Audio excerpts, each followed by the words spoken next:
Welcome to TNPSC trijium. So இன்றைக்கி நம்ம என்ன பார்க்க போகிறோம்னா, தமிழில் ப்ரீவியஸ் இயர் கொஸ்டின் 14வது வீடியோ தான் பார்க்க போகிறோம். ஸோ ஃபஸ்ட்டு கொஸ்டின் என்ன அப்படி பார்த்தீங்கன்னா, எனக்கு வறுமையும் உண்டு, மனைவி மக்களும் உண்டு, அவற்றோடு மானமும் உண்டு என கூறியவர் யார் அப்படின்னு பார்த்தீங்கன்னா, தேவநேய பாவனர். எனக்கு வறுமையும் உண்டு, மனைவி மக்களும் உண்டு, அவற்றோடு மானமும் உண்டு என்று கூறியவர் யார்னா தேவநேய பாவனர். பாண்டவர்களிடம் தூது சென்றவர். பாண்டவர்களிடம் வந்து அந்த இதுக்காக தூது சென்றவர் யார் அப்படின்னு பார்த்தீங்கன்னா, துரியோதனன் அனுப்ப யார் தூது போவாங்கன்னா விதுரன். விதுரன் தான் வந்து அவங்களோட சித்தப்பா, பாண்டவர்களோட சித்தப்பா. ஸோ அவர் தான் வந்து தூது போவார். பாண்டவர்களிடம் தூது சென்றவர் விதுரன். நற்றிணை பாடல்களை தொகுத்தவர். நற்றிணை பாடல்களை தொகுத்தவர் யார்னா பன்னாடு தந்த மாறன் வழுதி. நற்றிணை பாடல்களை தொகுத்தவர் வந்து பன்னாடு தந்த மாறன் வழுதி. குறுந்தொகையை தொகுத்தவர் யார் அப்படின்னு பார்த்தீங்கன்னா பூரிக்கோ. குறுந்தொகையை தொகுத்தவர் வந்து பூரிக்கோ. 4வது கொஸ்டின், புலனலுக்கற்ற அந்தநாளன் என்று பாராட்டப்பட்டவர். புலனலுக்கற்ற அந்தநாளன் என்று பாராட்டப்பட்டவர் யாருன்னா கபிலர். புலனலுக்கற்ற அந்தநாளன் என்று பாராட்டப்பட்டவர் யாருன்னா கபிலர். இது வந்து 12th புக்கில் இருக்கு. 5வது கொஸ்டின், அறிவுடையார் நட்பு என்பது எதை போன்றது? அறிவுடையார் நட்பு என்பது எதை போன்றது? எதை போன்றதுன்னா வளர்பிறை போன்றது. 6வது கொஸ்டின், வாய்மை எனப்படுவது டேஸ் அப்படின்னு கேட்டாங்க. ஸோ வாய்மை எனப்படுவது அப்படின்னா தீங்கு தராத சொற்களை பேசுவது. தீங்கு தராத சொற்களை பேசுவதா வந்து வாய்மை. 7வது கொஸ்டின், கம்பராமாயணத்தின் மணிமுடியாக விளங்கும் காண்டம். கம்பராமாயணத்தின் மணிமுடியாக விளங்கும் காண்டம் எந்த காண்டம்னா வந்து சுந்தரகாண்டம். கம்பராமாயணம் மொத்தம் 6 காண்டங்களை உடையது. பாலகாண்டம், அயோத்திய காண்டம், ஆரண்ய காண்டம், கிட்கிந்த காண்டம், சுந்தரகாண்டம், யுத்த காண்டம் அப்படின்னு வந்து 6 காண்டங்களை கொண்டதான் வந்து கம்பராமாயணம். ஸோ கம்பராமாயணத்தில் மணிமுடியாக விளங்கும் காண்டம்னா அனுமனின் திருவிளையாடல்களை பற்றி சொல்ற சுந்தரகாண்டம் தான் வந்து கம்பராமாயணத்தின் மணிமுடியாக விளங்கும் காண்டம். 7வது ஒரு காண்டம் உத்தரகாண்டம் அப்படின்னு அந்த உத்தரகாண்டம்னு 7வது ஒரு காண்டம் இருக்கு. அதை எழுதியவர் யாருன்னா ஒட்டக்குத்தர். உத்தரகாண்டம்.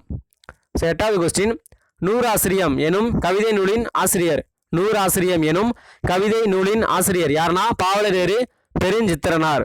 ஸோ 9வது கொஸ்டின், மடங்கள் எனும் சொல்லின் பொருள். 9வது கொஸ்டின், மடங்கள் எனும் சொல்லின் பொருள். மடங்கள் அப்படின்னா சிங்கம் அப்படின்னு பொருள். 10வது கொஸ்டின், அகநானூற்றின் கடைசி 100 பாடல் அடங்கிய பகுதி. அகநானூற்றின் கடைசி 100 பாடல் அடங்கிய பகுதி.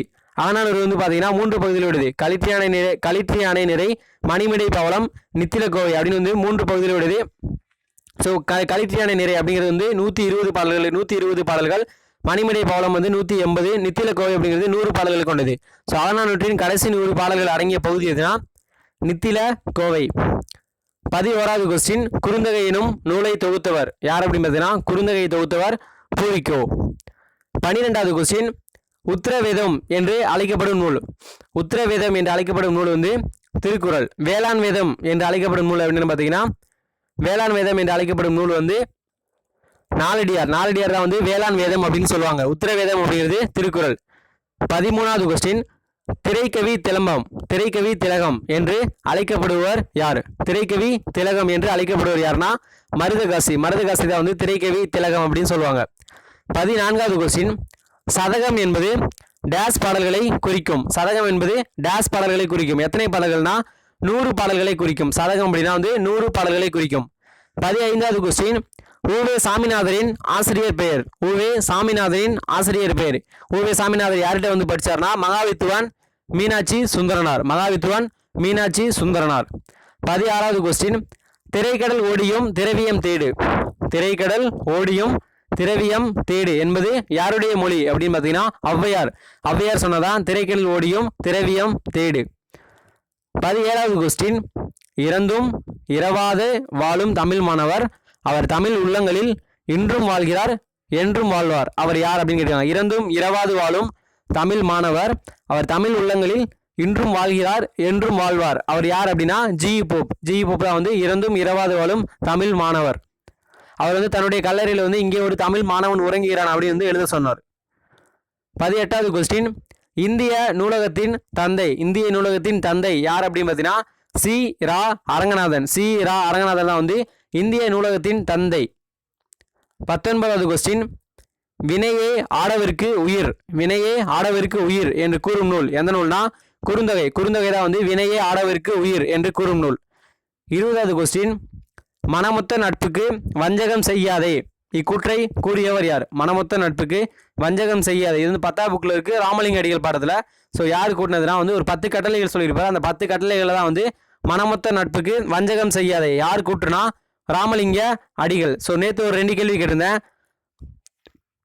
பவனந்தி முனிவரின் நூற்றாண்டு, பவனந்தி முனிவர் எந்த நூற்றாண்டை சேர்ந்தனா 13ஆம் நூற்றாண்டை சேர்ந்தவர். புறநானூற்றை, 2வது கொஸ்டின், புறநானூற்றை முதலில் பதிப்பித்து வெளியிட்டவர் உவேசா வெளியிட்டார். எந்த வருடம்னா 1894 வந்து பதிப்பித்து வெளியிட்டார். ஸோ இன்னைக்கான 2 கொஸ்டின் என்ன, தமிழில் வந்த முதல் அறிவியல் நூல் அது வந்து என்ன? 2வது தமிழ்நாட்டில் இடைநிலை கல்வி வாரியம் அமைக்கப்பட்ட வருடம். ஃபர்ஸ்ட் கொஸ்டின் தமிழில் வந்த முதல் அறிவியல் நூல். ஸோ இந்த 2 கேள்விக்கான ஆன்சர் கீழே கமெண்ட் பண்ணுங்க. இதுக்கான ஆன்சர் அடுத்த வீடியோ சொல்றேன். இதுக்கான PDF என்ன www.tnpcmystery.blogspot.com. அதில் வந்து டிரைவில் இருக்குது, நீங்கள் எடுத்துக்கலாம். சப்ஸ்கிரைப் பண்ணாதவங்க சப்ஸ்கிரைப் பண்ணுங்கள். Okay, thank you.